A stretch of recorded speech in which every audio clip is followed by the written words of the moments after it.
আল্লাহ কেন নারীকে মাটি থেকে সৃষ্টি করেননি? কেন নারীকে পুরুষের পাঁজরের হাড় থেকে তৈরি করা হয়েছে? নারীকে যেই পুরুষের পাঁজরের হাড় থেকে সৃষ্টি করা হয়েছে তার সাথেই কি তার বিয়ে হবে? আমরা কি সকলেই মাটি থেকে তৈরি, নাকি কেবল আদম আলাইহিসসালাম মাটি থেকে তৈরি? আজকের ভিডিওটি খুব তথ্যবহুল, তাই ভিডিওটি শেষ পর্যন্ত দেখুন। আশা করি অনেক অজানা বিষয় জানতে পারবেন। আল্লাহ পবিত্র কোরআনে ইরশাদ করেছেন, নিশ্চয়ই আমি মানুষকে কালো ও ঠনঠনে শুকনো মাটি দিয়ে তৈরি করেছি। একটি বর্ণনা মতে যখন আল্লাহ তাআলা হযরত আদম আলাইহিসসালামকে সৃষ্টি করার ইচ্ছা করলেন, তখন আল্লাহ আজরাইল আলাইহিসসালামকে হুকুম করলেন পৃথিবী থেকে মাটি নিয়ে আসতে। তখন আজরাইল আলাইহিসসালাম এক মুঠো মাটি নিয়ে আল্লাহর দরবারে চলে যান। তার হাতে যে মাটি উঠে এসেছিল তার 7টি রং ছিল, সাথে বিভিন্ন ধরনের মাটি ছিল। সেই এক মুষ্টি মাটিতে সব ধরনের মাটি ছিল।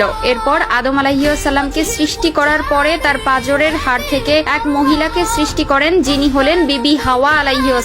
বিবি হাওয়া দুনিয়াতে আগমনকারী প্রথম নারী ছিলেন। হযরত আবু হুরায়রা রাদিয়াল্লাহু তাআলা আনহু হতে বর্ণিত, মহানবী সাল্লাল্লাহু আলাইহি ওয়াসাল্লাম বলেছেন, যে ব্যক্তি আল্লাহ ও আখিরাতের প্রতি বিশ্বাস রাখে সে যেন তার প্রতিবেশীকে কষ্ট না দেয় এবং নারীর সাথে সৎ ব্যবহার করে। নারীদের সাথে তোমরা খারাপ আচরণ করো না, কেননা নারীদেরকে পুরুষের পাঁজরের বাঁকা হাড় থেকে সৃষ্টি করা হয়েছে। পাঁজরের সবচেয়ে বাঁকা হাড় হচ্ছে উপরের অংশ।